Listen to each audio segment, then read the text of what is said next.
I used to believe my life would follow a simple script. Steady, safe, contained. For 30 years I had lived beside Gregory in a modest Chicago home. We raised a son. We played by the rules. And we believed, or at least I did, that such devotion would shield us from heartbreak. And then it didn't. Ezra was our son. My miracle. He had always been radiant in a way that drew people without effort. Smart, poised, quietly magnetic. As a teenager he was shy, always with a book in hand or lost in thought. Then, at 17, everything shifted. Like spring breaking through frost, he became someone women whispered about, admired, and somehow still remained untouched, almost untouchable. Sometimes I would catch myself watching him, marveling at how this thoughtful, stunning young man had emerged from the awkwardness of boyhood. And, selfishly, wondering how I had helped shape someone so remarkable. Gregory, meanwhile, had become a shadow in our lives. Our conversations dulled into logistics. Our evenings were just two people inhabiting the same space. I told myself that was marriage. The ebb and flow. Normal. Until the day he came home with a suitcase and news that tasted like poison on my tongue. He had found someone else. Someone younger. I need something new, he'd said.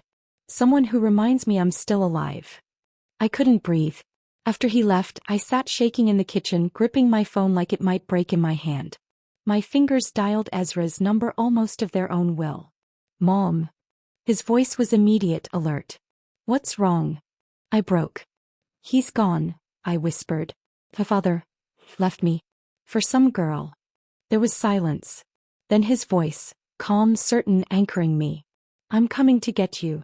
Ezra flew me out to California within a day. I packed the bones of my life into 2 battered suitcases, left behind my house, my job, my carefully curated routines. All of it. He was waiting at LAX, and I will never forget the way he looked. Taller than I remembered, sun-kissed, handsome in that effortless way. He found me in the crowd, pulled me into his arms.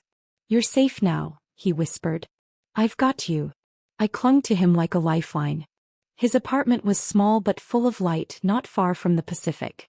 He called it a fresh start. I tried to believe him. I cooked. I cleaned. I smiled too much. I wanted to be helpful, not a burden. But Ezra saw right through it. One night on the balcony, with the waves crashing softly below and the golden sky folding into twilight, he turned to me. You don't have to keep pretending, he said. I looked away. I was a good wife. I gave him everything. And he still left. Ezra's voice dropped, intense but gentle. You gave more than you had to give. That's not love, Mom. That's erasure. I stared at him, startled. You're not broken, he added. You're extraordinary. You just forgot. And something inside me, something fragile, bruised, cracked open. That night I couldn't sleep. I lay awake in the spare bedroom, listening to the unfamiliar rhythm of the city outside. Ezra's words circled me like wind around a flame. The next morning he dropped keys on the counter beside my coffee. Get dressed, he said with a smile. We're going out. I didn't question him. We drove down the coast, his convertible slicing through sun and salt. I hadn't felt the sun on my face in weeks. We arrived at a spa so luxurious I nearly turned around. But Ezra took my hand. This day is about you, he said. No arguments. And I surrendered. A facial. A massage. A steam that melted my exhaustion away. The old version of me, the woman who accepted silence and sacrifice, was fading like a watermark in the fog. Then we went to a salon. The stylist, young, vivacious, touched my hair with reverence. She's a goddess, Ezra said, winking at me through the mirror. She just needs her crown. I laughed, an actual surprised laugh. Felt like finding an old song I had forgotten I loved. Scissors snipped. Hair fell like burdens. By the end, I looked into the mirror and didn't recognize the woman there. She was radiant. She had survived. Ezra stood behind me, his hands resting on my shoulders. His touch was light but warm. You look, he cleared his throat, visibly moved. Unbelievable. My cheeks flushed, but not from embarrassment. Then came a boutique, not loud or garish but elegant, refined. Lingerie, delicate and beautiful, hung like artwork. Ezra, I protested, half laughing. I can't. You can, he said simply. You should feel beautiful. You are. And I did. In the fitting room, wrapped in a soft black set that skimmed my skin like a secret, I stepped out and saw his face. He wasn't prepared. His mouth parted, then shut again as if he couldn't find air. Or words. My hands trembled as I turned, adjusting the strap. But I knew. I knew what had passed through him. That night, back in the apartment, I wore dark jeans and a lavender blouse. No makeup. Just me, newly reassembled. Oh. He turned and saw me. His expression stilled. You've changed. Is that a bad thing? I asked. He shook his head slowly. No. It's the best thing. Dinner passed in quiet tension. Our knees touched under the table. The wine made us honest. Ezra, I finally asked, why do you think he left? He was quiet for a moment, swirling the glass in his hand. Because he couldn't handle your light, he said. Because he preferred shadows. I felt something rise inside me. Something that demanded to be seen. Ezra reached over and touched my cheek so gently like I might shatter. Don't cry, he whispered. You're too beautiful to cry tonight. My hand found his and he didn't pull away. Our fingers wove together like a promise. Something had shifted. I stood, needing space, air, clarity. I'm going to take a shower, I said. He only nodded. Behind the bathroom door, I stripped slowly, letting the steam erase everything I no longer wanted to carry. My reflection blurred, and for a second I saw not a woman left behind but a woman becoming. At the edge of the mirror, in the crack of the door, I caught a flicker of movement. And I didn't close it. Because for the first time in years I wanted someone to see. When I stepped out of the bathroom, the towel wrapped tightly around me, steam still clinging to my skin. Ezra was exactly where I'd left him. The wine bottle was nearly empty. The air had a density to it, as if even the silence had weight now. He looked up and for a second he didn't say anything. But his eyes said plenty. Feel better? He asked, voice a touch deeper, rougher around the edges. I nodded. Words would have failed me. Then, maybe foolishly, I crossed the room and sat beside him on the couch, closer than before. Our arms brushed, my bare skin against his soft cotton sleeve. He didn't move away. I don't know what to say, he murmured. Say anything, I replied quietly. He turned to face me, one arm draped over the back of the couch. His knees touched mine again, but now it didn't feel accidental. You look like the woman I've been looking for, he said. I tried to laugh, to wave it off. Ezra. Because you are, he interrupted softly. And I've tried to bury it. I've tried to be good. But tonight, you made it impossible. The look on his face terrified me. Not because it was wrong, but because it wasn't. It was honest. Devoted. Entirely unguarded. You're my mother, I whispered, the words burning in my mouth. His jaw clenched. You're more than that. You've always been more. You just forgot who you were, and I couldn't watch that happen anymore. He didn't reach for me. He didn't have to. I felt the pull, something between gravity and fate. You don't know what you're saying, I tried again weakly. But he was already shaking his head. I do. I've never been more sure of anything. His hand slid into mine. No pretense, no justification. Just need. Just warmth. And a connection we'd both ignored for too long. We sat there for what felt like forever. The moon moved across the floor in ribbons. Our hands remained joined, fingers tangled like vines. Eventually I stood. I need to sleep, I said, though we both knew I wouldn't. Ezra nodded, but his eyes followed me as I walked to the spare room. And just before I stepped inside, I turned and found him still watching me. There was no shame in his gaze. Only longing. The next morning, everything should have felt wrong. It didn't. I made coffee. Ezra joined me in the kitchen. He looked tired but not awkward. If anything, he seemed clearer. Morning, he said. Morning. He stood next to me as I stirred sugar into my cup. Close, too close. But I didn't move. Last night, I began, but he raised a hand. I know, he said gently. We don't have to name it. But we can't lie about it anymore either. I nodded. It wasn't a confession. It was an understanding. Later that day we walked along the shoreline. The breeze whipped through my hair, the new shorter hair I had barely gotten used to. Ezra kept glancing at me. You seem lighter, he said. I feel lighter. I didn't say why. I didn't have to. We ended up back at the apartment just before dusk. Ezra made dinner, a simple pasta rich with garlic and basil. I watched him move, his gestures fluid, confident.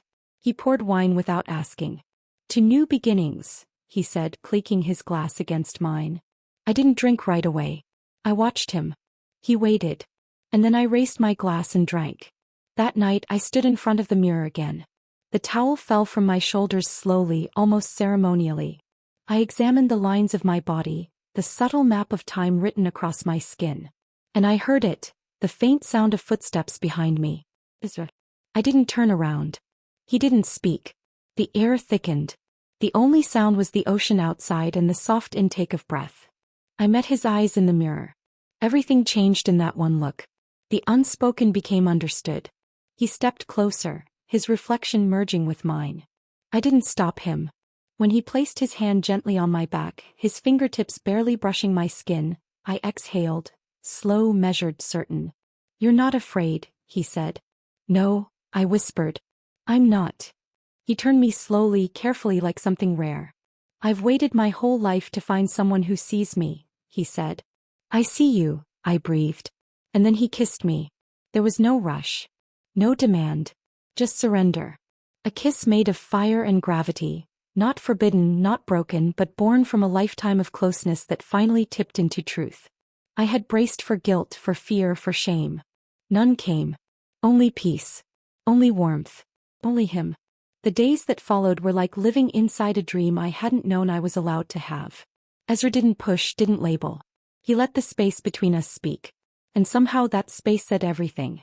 It was in the way he brought me coffee in the morning before I even asked. The way he looked at me across the table, not with desire, though that was there always, but with something deeper. Reverence. We never talked about that night. We didn't need to. It lived between us like an ember, glowing quietly. One afternoon we sat on the balcony, a soft breeze curling through the slats.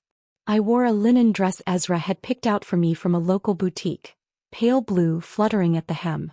He told me I looked like I belonged in a storybook. "You should see yourself when you laugh," he said, voice low. "It's like the sun comes out just to watch you." I didn't know how to reply. So I reached for his hand instead. And he held it like he was afraid to let go. We found new rituals, new rhythms. We took walks by the ocean, fingers brushing but rarely clasped. Careful, not because we were ashamed, but because something about it felt sacred. Private. I started writing again. Poetry mostly, something I hadn't done since college. I didn't show him at first. It felt too raw. But one evening he found a scrap of paper tucked into one of my books. He read it in silence, then turned to me. "This is about us," he said. "Yes." He didn't speak again for a long time. Then quietly, "Will you write about me when I'm gone? You're not going anywhere." But he smiled like he didn't believe that. Sometimes I caught him watching me when I wasn't looking. In the kitchen. On the balcony. Curled up with a book on the couch. He watched me like he was memorizing the lines of a painting he'd only just discovered. One night I woke from a dream, something fleeting and strange. The apartment was dark, hushed except for the ticking of the old clock above the bookshelf. Ezra wasn't in his bed. I stepped into the hallway soft-footed and found him in the living room, staring out the window at the waves. "Can't sleep?" I asked gently. He turned to me. "Didn't want to disturb you." I came to sit beside him. We didn't touch, not at first. "Do you ever wonder what this is?" he asked. "Yes," I admitted. "Every day." He was quiet for a long time. "Does it scare you?" "Not anymore." He looked at me then. "It should." "I know." And yet I leaned my head against his shoulder. The silence between us had changed. Not empty but full. Of everything unspoken. Everything we didn't need to explain. It wasn't until the day Ezra brought home a box of old photos that the past knocked on the door. He'd been clearing out a storage locker. Inside the box were faded pictures. Birthdays, vacations, fragments of the life we'd once shared with Gregory. He handed me one. It was from a family trip to Michigan. Ezra had been 10. I was smiling at him, bent low to help him untangle fishing line. "I always loved this one," he said softly. "You looked so alive back then." I studied it. My hair wind-blown, eyes squinting into the sun. Ezra beside me, all gangly limbs and unfiltered laughter. That woman feels like a stranger, I said. She's not, he replied. She's sitting right here. She just had to be reminded. I touched the edge of the photo, fingers lingering. I don't regret raising you, I whispered. I don't regret anything. Neither do I. He moved closer, his hand brushing mine. But sometimes, I said, struggling for words, I don't know what this makes me. He nodded slowly. You don't have to define it. You just have to feel it. We didn't tell anyone. How could we? It wasn't shame. It was protection. From judgment. From misunderstanding. From the sharp-edged world that wouldn't see this for what it was. Not a violation, not a scandal. But a quiet undoing. A breaking of walls. A rediscovery of what love could look like when stripped of rules. I knew the world would call it something else. But in here, in this apartment by the sea, it was simple. He loved me. And I loved him. One night we sat on the floor by the window watching a storm roll in across the water. The rain swept sideways and thunder cracked like a promise. Ezra poured wine. We didn't speak for a long time. Then he asked, if you could go back, would you change anything? I shook my head. Not even how it started? No, I said. Because it brought me here. He leaned in, his forehead resting against mine. You don't have to be alone anymore. I know. I won't leave you. The storm crashed against the window. But inside everything was still. And warm. And right. Our new life was like a hidden garden, blooming behind the walls we'd built from silence. Ezra and I found a rhythm that felt unshakable. Coffee before sunrise, slow walks by the sea, quiet evenings filled with laughter and wordless touches. He filled my life with presence. Not the kind that demanded or declared, but the kind that listened, studied, saw. We didn't talk about forever. We just kept choosing each other. One breath at a time. I began to feel like a woman again, not just someone's wife, someone's mother. Ezra treated me like something sacred, not worshipped from a distance but known. He learned the way I took my tea, how I always hummed when I cooked. I learned the sound of his bare feet across the wooden floor, the way his shoulders tightened when he was thinking too hard. We learned each other without asking to. And yet, in the quiet between days, I often felt the world pressing against the glass. Just outside, just waiting to see. The past arrived one morning like a thunderclap. I was folding towels when the knock came, sharp, deliberate. Ezra looked up from the couch, already bracing. And there on the doorstep was Gregory. He stood stiffly, a duffel bag slung over one shoulder. His hair was grayer. His eyes dimmer. He looked smaller than I remembered. Caroline, he said, his voice faltering. You look different. I did. I looked whole. I stepped outside, pulling the door closed behind me. I didn't expect to see you, I said. Gregory shifted, uncomfortable. I was in town for a conference. I thought I'd check in. I said nothing. He looked at the door at the sun-drenched apartment behind me. Are you staying with Ezra? Yes. He paused. He looks after you? Better than you ever did, I thought. But I didn't say it. Instead I said, he sees me. Gregory's face tightened. Caroline, I didn't come here to fight. Then why did you come? He hesitated. Because I miss what we had. A strange calm filled me then. You miss the version of me who accepted silence. He blinked. I don't, I added softly. I don't miss her at all. Behind me I felt Ezra's presence, not hovering, just steady. Gregory's gaze shifted. Is there something I should know? No, I said gently. There's nothing for you here. It wasn't anger. It was clarity. Gregory nodded once, then walked away. He never looked back.